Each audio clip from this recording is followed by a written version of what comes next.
నమస్తే. గత 2 రోజుల నుంచి తెలంగాణ రాష్ట్ర వ్యాప్తంగా ఈటెల వర్సెస్ కాంగ్రెస్ నేతల మధ్య మాటల యుద్ధం నడుస్తోంది. ఎప్పుడైతే ఈటెల రాజేందర్ ముఖ్యమంత్రి రేవంత్ రెడ్డి మీద కొన్ని వ్యాఖ్యలు చేశారు, సైకో అని రండా అని. సో ఆ వ్యాఖ్యలు విన్నటువంటి కాంగ్రెస్ నేతలంతా కూడా బగ్గుమంటున్నారు. సో నిన్న పిసిసి అధ్యక్షులు మహేష్ కుమార్ గౌడ్, అంతకుముందు జగ్గారెడ్డి వరుసగా ప్రెస్ మీట్లు పెట్టి మరీ కౌంటర్లు ఇస్తూ ఉన్నారు. సో ఖచ్చితంగా మా నాయకులు కనుక తలుచుకుంటే రోడ్ల మీద తిరగనివ్వరంటూ ఈటెల రాజేందర్కు హెచ్చరికలు జారీ చేస్తున్నారు.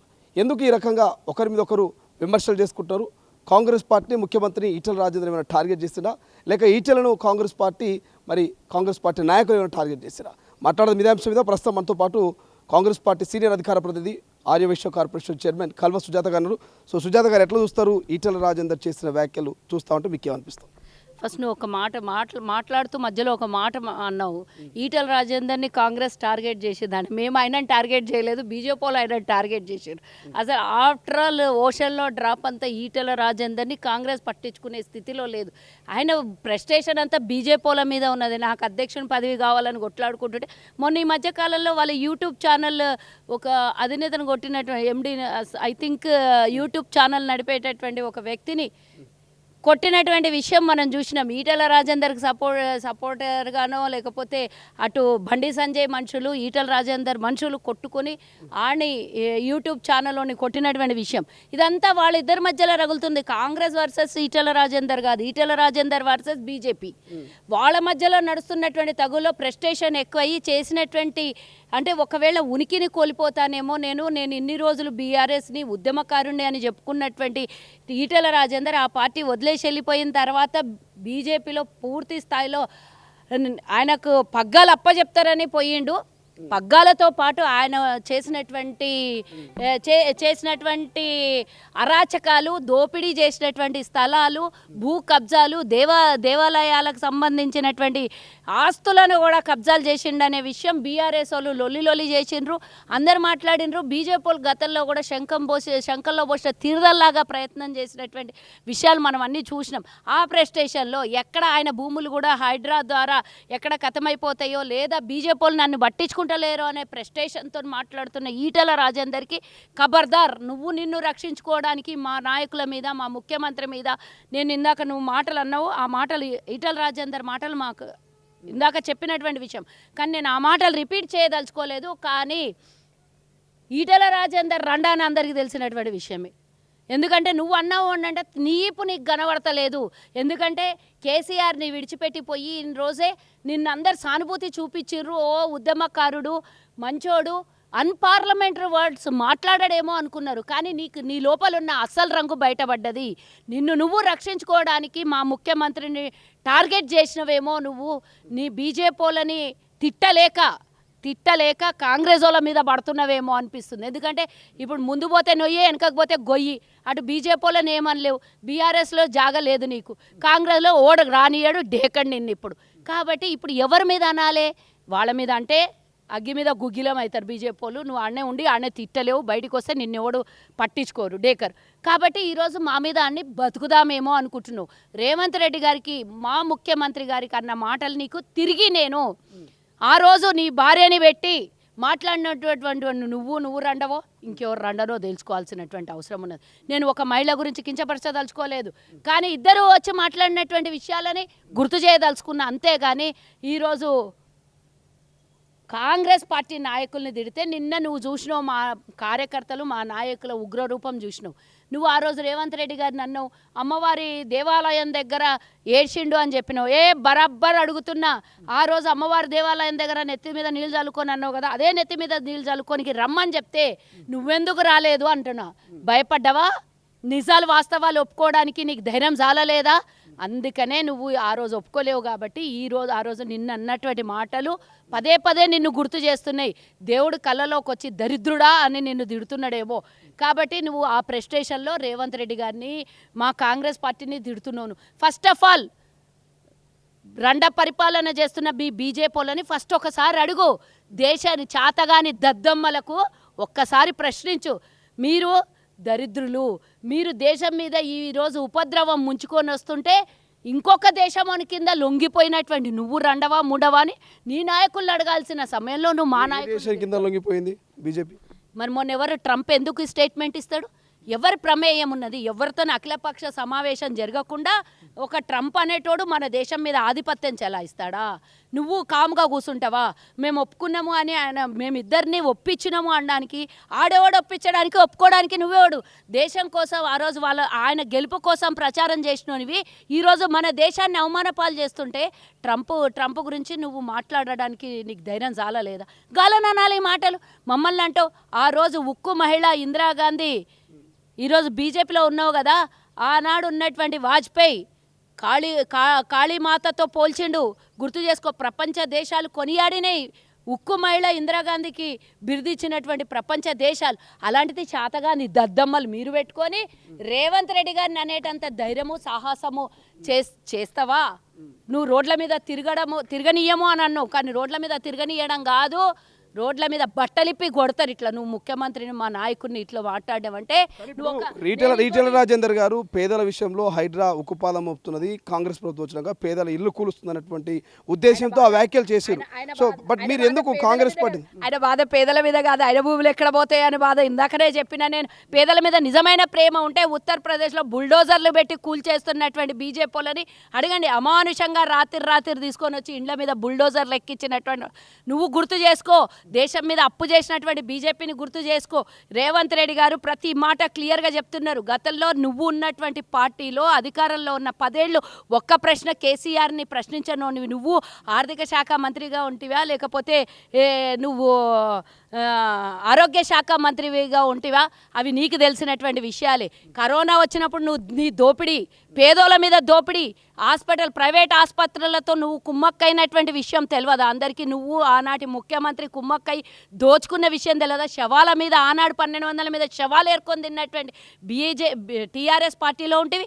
ఈరోజు ఆనాడు 10 ఏళ్ళు ప్రశ్నించలేవు, ఇప్పుడు బీజేపీలో పోయి 3 ఏళ్ళు అయింది, ఇప్పటిదాకా ప్రశ్నిస్తలేవు. నువ్వు ఎందుకు ప్రశ్నిస్తావు అంటే నీ సొంత ఆస్తుల్ని నువ్వు కాపాడుకోవాలి, నీ సొంత వ్యవహారం నువ్వు నడుపుకోవాలి, నీ వ్యాపారం కావాలి, నువ్వు నీ సొంత వ్యవహారాలు కావాలి. ఈరోజు నేను కోఆర్డినేటర్గా ఉన్న సికింద్రాబాద్ నియోజకవర్గానికి, నేను సికింద్రాబాద్ నియోజకవర్గానికి పోతే చూస్తున్నా. అంతేకాకుండా నేను మన కంటోన్మెంట్కి కూడా కోఆర్డినేటర్గా ఉన్నా. కనీసం అక్కడ 11 సంవత్సరాల నుంచి ఎన్నికలు కాలేదు. అలా మాట్లాడడానికి వస్తలే దద్దమ్మ. ఇప్పుడు నువ్వేదో మా నాయకుల మీద వచ్చి మాట్లాడుతున్నావు. ఏం బిక్తున్నావు? కనీసం ఆ నియోజకవర్గాలల్లో కంటోన్మెంట్ బోర్డు ఎన్నికలు జరగకపోతే మాట్లాడడానికి చేతనైతే లేదు. అక్కడ కనీసం వ్యవస్థలు సరిగ్గా లేవు. కేంద్రము ఆజమాయిషి ఉన్న చోట కూడా నువ్వు కనీసం మాట్లాడట్లేదు. నీకు గెలిపించినందుకు పాపం కట్టుకున్నామని ఆ జనాలు ఆడ దిడుతుంటే సిగ్గులేదా నీకు? ఈరోజు నువ్వేం మాట్లాడుతున్నావు? నేను నీకు మర్యాద ఇవ్వాలనుకున్న ఇన్ని రోజులు, కానీ నువ్వు మా ముఖ్యమంత్రికి మర్యాద ఇవ్వనప్పుడు నీకు మర్యాద ఇచ్చాడేంది? ఆ రోజు రేవంత్ రెడ్డి గారు మహాలక్ష్మి టెంపుల్ దగ్గర రమ్మన్నాడు, నీకెందుకు ధైర్యం చాలలేదు? ఈరోజు వచ్చి దాని గురించి ఏమో తీసి ఏమో మాట్లాడుతున్నావు, నెత్తి మీద నీళ్ళు చల్లుకున్నాడు అంటావు. నువ్వు నెత్తి మీద బొగ్గులు పోసుకొని ఈరోజు బీజేపీ పార్టీలో ఉన్నావు.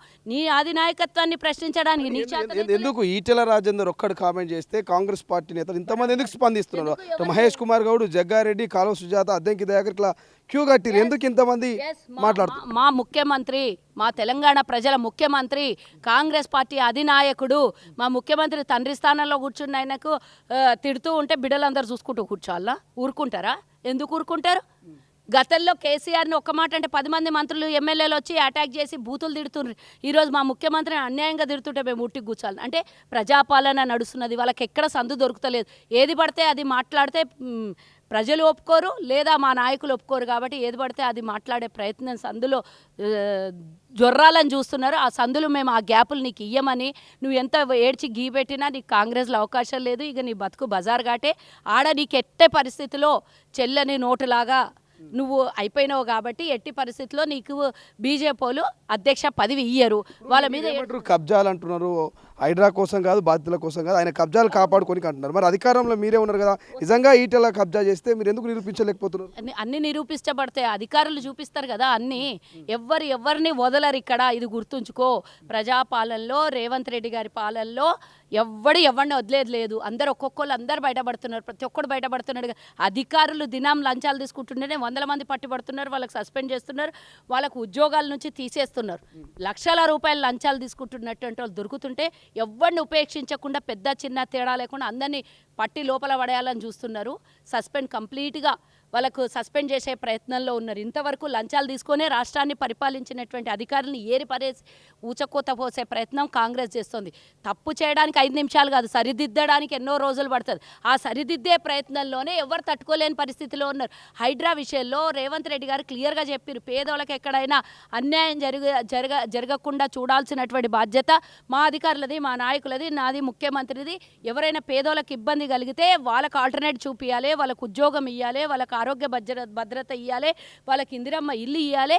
ప్రతి ఒక్కటి వాళ్ళకి ఏదైనా నష్టపోతే ఆ నష్టపరిహారం ఇవ్వాలి. కానీ ఈ హైడ్రాకి ఇబ్బంది కలగకుండా చూసుకోవాలి. రాబోయే తరానికి ఇది నా కోసమో ఇప్పుడున్న వ్యవస్థ కోసమో కాదు, రాబోయే 100 సంవత్సరాల కోసం ఈ హైడ్రా తీసుకొని వచ్చినాము. ఎవరు అడ్డం వచ్చినా ఆగేది లేదు. ఎవరికన్నా అమానుషంగా ఇబ్బంది చేయాల్సినటువంటి అవసరం మాకు లేదు. ఒకవేళ అనివార్య కారణాల వల్ల ఇబ్బంది కలిగితే వాళ్ళకి ఆల్టర్నేట్ తప్పకుండా మేము చేస్తామని మా ప్రభుత్వం ముందుకొచ్చి ఓపెన్గా పబ్లిక్లో చెప్తే మీకు నొచ్చింది ఏంది అని అంటున్నా నేను. ఎందుకంటే మీ వాళ్ళే అందరివి దొబ్బుకొని తిన్నాయి, చాలా ఉన్నాయి.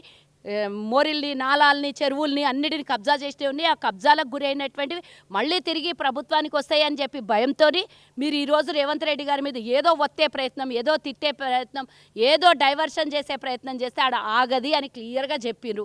ఎట్టి పరిస్థితుల్లో ఓడు అడ్డం వచ్చినా కూడా వ్యవస్థ 100 సంవత్సరాల కోసం పనిచేస్తుంది. 5 ఏళ్ల పరిపాలన మా పని మేము చేసుకుందాం, ఉన్నప్పుడు దోసుకొని వెళ్ళిపోదాం అనే ప్రయత్నం కాదు.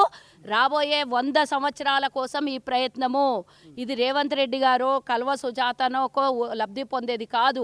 నా మనమడు, రేవంత్ రెడ్డి గారి మనమడు రేపు పొద్దున అరే వీళ్ళు ఉన్నప్పుడు ఏమీ చేయలేదు, ఈరోజు మేము ఇంత నష్టంలో రాష్ట్రము హైదరాబాదు కూరుకుపోయింది అనే పరిస్థితి ఎవ్వరు మమ్మల్ని వేలెత్తి చూపించకుండా 100 సంవత్సరాల ముందు ఆలోచనతో ప్రయత్నం చేస్తుంది. 4th సిటీగా, 4th రాష్ట్రంగా చేయాలి ప్రపంచంలో అనేదే మా ముఖ్య ఉద్దేశం. రైట్గా కల్వకుట్ల కవిత విషయానికి వస్తే 6 నెలలు జైల్లో ఉండొచ్చిన అయినా నా మీద దుష్ప్రచారం చేస్తున్నారు, సామాజిక తెలంగాణ గురించి ఆలోచిస్తున్నారని కల్వకుట్ల కవిత చెప్తున్నారు. ఎవరు దుష్ప్రచారం?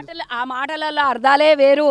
వాళ్ళ నాయనని తిడుతున్నదో, వాళ్ళ అన్నం తిడుతున్నదో, వాళ్ళ భావం తిడుతుందో అర్థమైతలేదు. నేను అన్ని అవసరం వచ్చినప్పుడు బయట పెడతాను. ఒకవేళ మాకు అపోజిషన్ పార్టీలకు తిట్టాలనుకుంటే పబ్లిక్గా మీటింగ్ పెట్టి తిడుతుండే.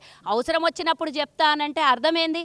లోపలగా అంతర్యుద్ధం జరుగుతున్నది. ఆ అంతర్యుద్ధాన్ని ఇటు ఈటెల రాజేందర్ తన యుద్ధాన్ని భరించుకోలేకపోతుండే, ఈమె అంతర్గతంగా జరుగుతున్నటువంటి కుటుంబంలో జరుగుతున్నటువంటి అంతర్యుద్ధాన్ని భరించుకోలేక ఆమె ప్రెస్ మీట్ పెట్టి ప్రెస్టేషన్లో చెప్తుంది. సేమ్ టు సేమ్ అటు ఈటెల రాజేందర్ ఇటు కవిత ఇద్దరు కూడా ఆధిపత్యం కోసమే ప్రయత్నాలు చేస్తున్నారు తప్పించి ప్రజల కోసం, వాళ్ళకి నిజంగానే ప్రజలకు చేయాలనుకుంటే ఇద్దరికి కామన్గా ఒక కవిత వర్సెస్ ఈటెల రాజేందర్ అని పెట్టి ఒక డైలాగ్స్ చూసుకోండి.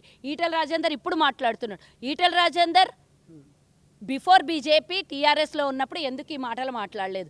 బిఫోర్ 10 ఏళ్ళు కవిత వాళ్ళ నాయన గవర్నమెంట్లో ఉన్నప్పుడు ఇవన్నీ మాటలు ఎందుకు మాట్లాడలేదు? ఎందుకు వాళ్ళ నాయన వాళ్ళ అధికారమే వాళ్ళ చేతిలో ఉండే బిడ్డ ఎట్లా చెప్తే రాష్ట్రం మొత్తం 50% ఉన్న మహిళలు అంటేనే కవిత అని చూసినటువంటి కేసీఆర్ అప్పుడు కవిత చెప్తే వాళ్ళ నాయన వినకుండేనా? అంటే మంచి చెప్పడానికి ప్రయత్నం చేయలేదు కవిత అనే కదా.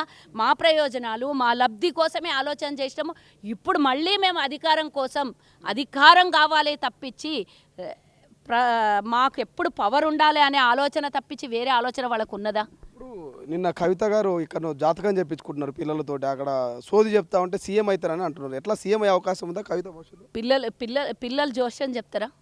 చెప్పండి నాకు. ప్రోగ్రామ్ అదే పిల్లలు జోషన్ చెప్తారు అట్లా. అంటే పిల్లల్ని కూడా డైవర్షన్ చేస్తుంది కవిత. జోషన్ చెప్పించుకునేటోడు ఇంట్లో కూర్చొని చెప్పుకుంటారు, 4 గోడల మధ్యలో చూసుకొని చెప్పుకుంటారు మన భవిష్యత్తు ఏంది అనేది. ఏదైనా మనకున్నటువంటి మన జీవితంలో ఏదైనా జోషాలు కానివ్వండి, జాతకాలు కానీ చూపించుకుంటే 4 గోడల మధ్యలో 3వ వ్యక్తికి కూడా తెలియకుండా రహస్యంగా చెప్పించుకుంటారు. అవి దానికి విరుగుడు ఏమన్నా ఉంటే చేయించుకుంటారు. కానీ పబ్లిక్గా చెప్పించుకున్నారంటే అది పర్టికులర్గా చెప్పించుకున్నట్టే కదా.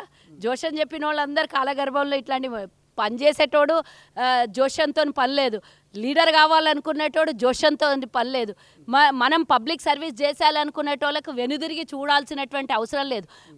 ఎప్పుడైతే మంచి ఆలోచనలతో పోతామో డెఫినెట్గా ఆ మంచినే మనకు రేపు పొద్దున దారికి కార్పెట్ వేస్తుంది, రెడ్ కార్పెట్ వేస్తుంది. నువ్వు మంచి ఆలోచన చేయకుండా వెనకాల నన్ను ఎవడో గోతులు దోతున్నారు, ముంగల పోతే నాకు అధికారం కావాలని 2 రకాల ఆలోచించేటోళ్ళకి ఎప్పుడు భవిష్యత్తులో బాగుండదు. 6 నెలలు జైలుకి పోయేసి వచ్చినా ఇంకా సరిపోదా అని అంటే అది వాళ్ళ అన్న కేసిందో ప్రశ్న, వాళ్ళ నాయన కేసిందో ప్రశ్న, లేకపోతే వాళ్ళ పార్టీ కేసిందో మనకు తెలియదు కదా. ఆమె లోపల మదన పడుతున్నటువంటి బాధ బయటికి గక్కుతుంది. అవసరం వచ్చినప్పుడు చెప్తా అంటే గదే కదా, ఇంకేంటిది. ఏదైనా మమ్మల్ని లేకపోతే ఇంకెవరినన్నా తిట్టేది ఉంటే పబ్లిక్గా తిడుతుండే కదా ఆమె. సో మొత్తం మీద కుటుంబ కలహాలు అంటారు అయితే. ఇంకెవరి కలహాలు గతం నుంచి చెప్తున్నాం, ఇప్పటిదాకా చెప్తున్నాం. మొన్న వాళ్ళు వరంగల్ సభలో చూసినాం కదా, కవిత స్థానం ఎక్కడుండనో చూసినాము. ఎప్పుడు ముంగల పెట్టేటటువంటి కవితని వెనక దారి పట్టించారు. ఎప్పుడు ముంగలుండి 6 అడుగుల బుల్లెట్ అని చెప్పుకునేటటువంటి హరీష్ రావుకు కూడా స్థానం లేదు, కవితకు కూడా స్థానం లేదు. కేటీఆర్ ప్రయత్నం చేసుకున్న సభ అది, అంతకు మించి ఇంకేం లేదు. పాపం 200 కోట్లు ఖర్చు పెట్టి సభ పెడితే వాళ్ళ నాయన ఆయనకు పట్టాభిషేకం చేస్తాడు అనుకున్నాడు, కానీ పట్టాభిషేకం చేయలేదు, కానీ చెమటలు పట్టించి కాలు ఇరగొట్టి మూల కూసబెట్టిండు. సో ఇది మొత్తం మీద అధికార ప్రతినిధి కల్వా సుజాత గారు క్లియర్ చెప్తా ఉన్నారు. సో ఈటెల రాజేందర్ ఈ రకంగా వివరించడం సరికాదు. భూ కబ్జా ఆరోపణల నుంచి తప్పించుకోవడానికి ఈటెల రాజేందర్ అక్కడ అధ్యక్ష పదవి వస్తలేదన్నటువంటి కోపంతో, అక్కడ ఎవరు పట్టించుకోవడానికి నెపంతో ముఖ్యమంత్రి మీద కమిట్మెంట్ కామెంట్ చేస్తూ ఉన్నారు. ఇవి సరైనవి కావంటూ కల్వా సుజాత చెప్తా ఉన్నారు. చూద్దాం ఈ వార్ కంటిన్యూ అవుతుందా లేకపోతే ఇక్కడికే ఫుల్ స్టాప్ అవుతుందా.